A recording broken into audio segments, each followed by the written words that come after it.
Seguindo então aí a nossa série Vencendo a Quarentena 2020, nós voltamos aqui para o sul do Brasil. Vamos falar com o pessoal de Santa Catarina, mais precisamente Jaraguá do Sul. Eu vou conversar então com o Henrique Porto, do time Jaraguá Shooters de beisebol.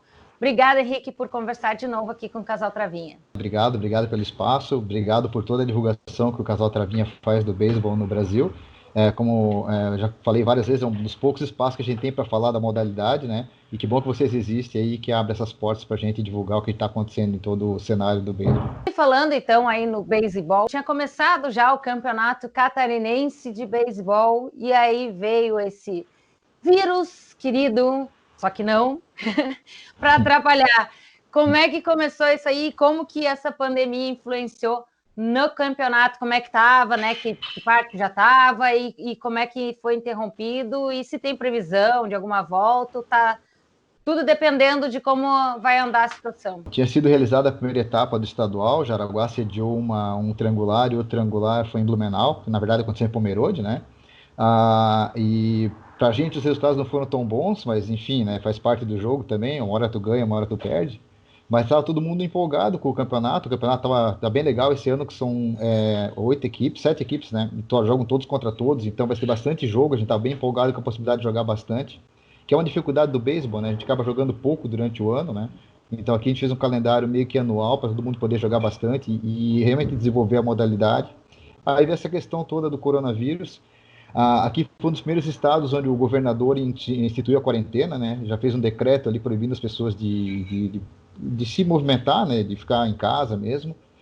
Fechou indústrias, fechou comércio, enfim, o esporte é um dos afetados, né?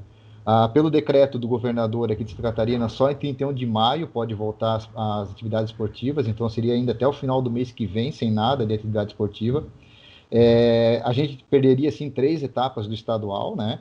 Mas a gente também tinha feito um acordo no começo do campeonato, do Congresso Técnico, que as etapas que atrasassem, a gente iria jogar em outro momento durante o campeonato. Até porque ano passado a gente teve um problema muito grave com chuva aqui, né? A princípio, a gente está planejando voltar dia 7 de junho, que é a próxima etapa prevista. Mas depende tudo de uma série de situações e também não depende da gente enquanto equipe, né? Depende do decreto do governador e tudo mais. O que a gente está fazendo aqui é tentar cada um se manter em atividade do jeito que dá, né? Não dá para jogar beisebol dentro de casa, senão vai quebrar tudo, mas a gente tenta se manter o mínimo de treinar o mínimo de habilidade ali para estar pelo menos em prática, né? E final de semana a gente fez uma atividade aqui de lá no campo para dar uma ajeitada na parte. A gente mudou o local onde a equipe joga esse ano, né? E a gente precisava fazer uma adaptação lá na parte de batida, porque a gente teve problema no estadual, muita bola que foi para trás e acabou prejudicando, caindo em casas ao redor ali e tal. A gente foi colocar uma tela por cima para resolver esse problema. Então, foram 4 pessoas lá, até para não ter aglomeração, né? E a gente fez esse trabalho. Eu sei que Joinville também fez um trabalho final de semana no campo, lá também umas 4, 5 pessoas de manutenção no campo, e é o que a gente está conseguindo fazer, né? Não tem muito mais do que isso fazendo nesse momento, né? Mas um outro problema que a gente teve também foi da clínica, né? A gente tinha uma clínica planejada para bem nesse período, que era uma clínica que a gente estava desejando muito, né? A gente até tinha falado com isso, né? Eu tinha falado com o Roberto, eu tinha falado com o Enzo, isso. Tinha falado com ele, né? Que ia sair aí, tava tudo planejado, primeiro Shooters Training, e aí foi cancelado. Isso. Quer dizer, ou pelo menos adiado, né? Ou foi cancelado de vez? Foi adiado a princípio, né? A gente não tem data, mas assim, era um treino que a gente estava aguardando muito pela questão de técnica, né? E havia um pessoal ali de Lins, pessoal bem rodado na questão do beisebol, que ia ajudar muito na parte de fundamento e técnica, mesmo para a gente melhorar bastante nesse quesito, né? É que a gente sofre muito aqui em Jaraguá, primeiro que quando a gente começou a jogar o beisebol aqui, a gente tinha um treinador que era americano, que era o Jaime, né? E depois o Jaime teve que se afastar por questões pessoais, a gente buscou uma outra escola, que é a escola oriental, ali, então agora são os japoneses que estão tocando o treino, né? Então a parte de fundamento ali, agora que a gente está começando a trabalhar. O Jaime tinha uma didática mais de jogar, ele não se preocupava tanto com o fundamento, ele queria ensinar mais o jogo em si. Então, nesse segundo momento, a gente começou a trabalhar com os japoneses, ele começou a trabalhar mais a parte de técnica, né, e fundamento, e agora essa clínica viria para fechar esse segundo ciclo ali, vamos dizer assim. Tanto que no estadual a gente sentiu bastante ali, alguns fundamentos a gente acabou falhando, né? E os resultados não foram aqueles que a gente estava almejando naquele momento. Mas agora vamos falar, e como é que está a cidade? Que agora é obrigatório também o uso de máscaras aí na cidade. Como é que está aí Jaraguá do Sul nessa questão da pandemia? Vamos lá. Jaraguá é uma cidade que sempre foi muito organizada, né, em todos os aspectos. Então, é uma cidade que ela preza muito por algumas questões, né? E aí, quando teve essa questão da pandemia ali, logo de cara a cidade também já se posicionou e já se. A prefeitura começou a fazer lives todos os dias no Facebook, orientando a população. Todo dia tem, né? Mas continua a preocupação. Então, agora, como está retomando algumas atividades de indústria e comércio, a prefeitura também não quer que perca o controle com relação à prevenção. Então ela baixou um decreto dizendo que a partir de agora, para andar em Jaraguá, né, só com máscara. Até estava comentando contigo antes de entrar ao vivo, né? Hoje à tarde eu vou ter que sair para fazer uma entrega de umas cestas básicas, que a gente está contribuindo com uma campanha da Fundação de Esportes aqui do município, e eu vou ter que correr atrás de uma máscara ali, porque eu, por exemplo, estava desprevenido, né? Desde que deu a quarentena, eu estou em casa aqui, mal saio, então máscara aqui em casa eu não tinha, né? Eu vou ter que buscar máscara para poder fazer essa entrega aí dessa contribuição. Mas é uma cidade aqui que está trabalhando bem forte na prevenção, tá? A cidade, durante um bom tempo, o pessoal ficou realmente em casa, né? A partir da semana passada começou a ter um pouco mais de gente na rua, assim, mas a população entendeu a importância de alongar, achatar a curva, como eles costumam dizer quando falam do coronavírus, né? O que está voltando? Antes só tinha farmácia, supermercado? Antes era só o básico, né? Mas era o básico. Algumas indústrias baixaram a produção, mas não pararam de produzir, só reduziram a quantidade de pessoas trabalhando, né? Agora praticamente está tudo liberado. A questão de escola, só que não liberou e provavelmente não vai liberar tão cedo, né? O esporte também está com aquela pendência de que o governo do estado só no mês de junho, provavelmente, final de maio, começo de junho. Então, mas o resto das atividades já estão todas voltando. Começou a voltar gradualmente, né? Começou ali, nunca fechou a parte de mercado, a parte de farmácia nunca fechou, né? Mas depois começou a liberar, por exemplo, lotérica, começou a liberar lojas, a parte de alimentação também nunca parou, mas no primeiro momento era só delivery, então tudo isso continuou tendo o funcionamento, né? Mas sempre com adaptação para atender essa questão de evitar contato de aglomeração de pessoas, né? Que é o que realmente a gente tem que evitar nesse momento, né? Mas agora a cidade, se você for andar de carro agora na rua, não vou dizer que está igual um dia comum de Araguá, né? Mas tu vê que o movimento já está se normalizando. Mas foi a partir da semana passada, isso que voltou a reabrir? A grande maioria das coisas, sim, a partir da semana passada.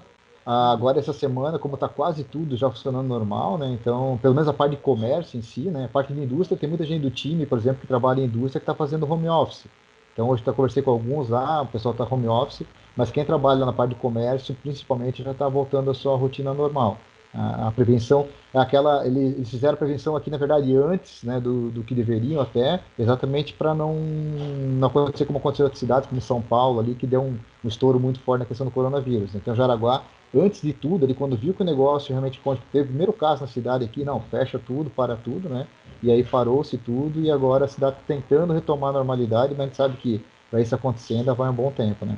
Vamos entrar agora então na outra questão do trabalho, né, do emprego, da economia, que isso também afeta, né? A pandemia também afeta. E aí eu descobri, né, que tu trabalha aí também no Sebrae, né? E o próprio Sebrae também sofreu um pouco com isso, né? Como tu disse, tu tá em casa, tu trabalhando home office, então, né? Continuou trabalhando Sim. home office. Beleza. Então explica um pouquinho aí pra gente, porque a gente fala muito assim, fica em casa, mas aí tem a outra questão. Fica em casa, não trabalha, aí não recebe dinheiro, aí muita gente depende disso, né, do emprego, do trabalho que é na rua, para botar comida em casa, né? Então, como é que o Sebrae vê isso? Assim, como é que ficou essa coisa? Afetou muito aí em Jaraguá? Eu não sei se o Sebrae aí abrange também outras regiões. Então, o Sebrae ele é o Serviço Brasileiro de Apoio à Micro e Pequena Empresa. Então, a gente vai atender empresa de microempreendedor individual, microempresa e pequeno porte, né? Os que As mais grandes estão acabam... sofrendo, né? Com Isso isso, é a né? questão, né? Porque o primeiro que sofreu, na verdade, quando deu essa parada, foi o microempreendedor individual. Que normalmente é aquela pessoa mais simples, aquela pessoa que está começando o negócio, né? Às vezes não tem capital de giro, ele não conseguiu ainda guardar esse capital de giro, então ele mais ou menos trabalha hoje para pagar as contas de amanhã. E quando ele deixa ele trabalhar hoje, começa a acumular a conta do dia seguinte. Então, a gente teve no primeiro momento muito atendimento relacionado ao MEI, né, que era a pessoa, então, esse profissional que ainda não estava estruturado como empresa, ou era basicamente um prestador de serviço, né, e que dependia dessa mão de obra diária. Aí, no primeiro momento, a gente tentou orientar, né, como que ele deveria fazer para, pelo menos, minimizar os efeitos dessa crise, né. No primeiro momento, tentar renegociar dívidas, tentar, de repente, alargar o prazo das dívidas. se a pessoa tivesse algum estoque, tentar fazer alguma queima de estoque para fazer uma gordura financeira agora e recorrer ao crédito só no momento que realmente fosse necessário. Até porque a gente não sabe quanto tempo vai durar essa crise, né? Então, às vezes a pessoa já sai já pegando um empréstimo e daqui 4, 5 meses o negócio não engrenou ainda e ele não tem nem como pagar o empréstimo, né? Arranjou mais um problema, né? Então, o primeiro momento que a gente teve foi orientar esses empreendedores individuais com relação a isso, foi a primeira semana basicamente em cima disso. E aí, na semana passada, saiu uma linha de crédito específica do BRDE, que é um banco de desenvolvimento regional, né? E saiu uma linha específica daí para médias e pequenas empresas. Daí, nesse caso, daí já mudou um pouco o foco do atendimento também, que é as empresas, né, de micro e pequeno porte ali que estavam buscando a gente atrás dessa linha de crédito, buscando orientação e tudo mais para como ter acesso a isso, né? Então foram momentos distintos, assim. No primeiro momento o MEI, muito preocupado, porque é uma pessoa que, como eu falei, não tem um capital de giro, não tem uma estrutura empresarial tão sólida quanto uma média ou uma pequena empresa, né? E no segundo momento agora, essas empresas que já têm um porte melhor estão começando a sentir o efeito, né? E aí estão buscando a gente também para ter algum tipo de orientação. E o Sebrae que tu trabalha tem de Jaraguá e região aí, quantos municípios ou só Jaraguá mesmo? Eu trabalho, na verdade, no Joinville, que é do lado, aqui dá 50 quilômetros de Jaraguá e Joinville, né? Mas eu trabalho, então, já há 5 anos em Joinville, e todo dia eu me desloco para lá, né? Mas a gente atende toda a região norte aqui do estado, então pega a região do litoral, ali até mais ou menos Barra Velha, aí entra por Jaraguá, Massaranduba, Corupá, Guaramirim, Xireda, e sobe a serra ali para São Bento e todo o Planalto Norte, é a região que a nossa regional do Sebrae atende, né? Eu acabo atendendo mais empresas ali de Joinville, Itapuara, Aquari, São Francisco do Sul, que são as cidades mais próximas ali de Joinville, né? Mas basicamente é Joinville que é o coração industrial de Santa Catarina, ali, né? Joinville é a cidade que puxa realmente a economia, né? Então a maior parte dos atendimentos são empresas de Joinville mesmo. Teve bastante gente procurando vocês, então. A gente não parou, na verdade a gente tem uma equipe ali de atendimento que são 4 pessoas, né? Todos o tempo inteiro conectado no WhatsApp, não tem sábado, não tem domingo, não tem de manhã, não tem de tarde, não tem de noite, né? Muitas vezes fazendo mais uma parte psicológica com o empresário do que fazendo um atendimento realmente empresarial. Muitas vezes ouvindo ele, que é muito importante, né? Dar ele a oportunidade de falar e acalmar um pouco também o empresário, né? E depois a gente começa a trabalhar um pouco com os conceitos de gestão e a parte ali realmente de orientação para que ele consiga passar por essa crise, né? Ou muitas vezes até repensar o negócio dele, porque essa onda passou, mas talvez daqui a um tempo venha outra onda. Será que ele vai conseguir também superar a segunda onda? Ou será que não é uma forma, de repente, um momento de repensar a forma como ele atua no mercado, né? Se ele de repente atua com uma loja, começar a atuar no delivery, ou se ele está num segmento que sentiu demais essa crise, não está numa hora de repente de pensar em atuar num outro segmento, enfim.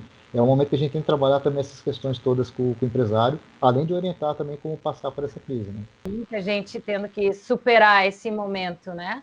E se reinventar, né? Por isso que a gente está aqui. Complicado essa questão do modelo de negócio é importante, né? Isso é uma grande lição que a gente pode tirar também desse momento, né? É que é uma hora de desespero, sim, é uma hora de desespero. Os boletos estão vencendo, as contas estão chegando, mas também é uma hora que a gente tem que pensar no futuro do negócio, né? O que eu quero daqui 2 anos, 5 anos, 10 anos, e o que eu tenho que fazer para chegar lá com conforto, né? Para não, quando vier uma crise como essa novamente, a gente não sabe, pode vir um outro vírus aí semana que vem e de repente não ficar em casa de novo, né? Como é que eu vou manter meu modelo de negócio, né? Então é bem importante pensar sobre isso também. Muito obrigada, a gente espera que a gente volte a conversar uma próxima vez, tão rápido possível, tão logo seja possível, mas aí sobre o Campeonato Catarinense. Legal, obrigado pelo espaço, obrigado pela oportunidade de falar de beisebol, falar de empreendedorismo também, né? Que é outra coisa que eu trabalho, que eu milito aqui. E quando precisar, a gente está à disposição aqui em Jaraguá para conversar.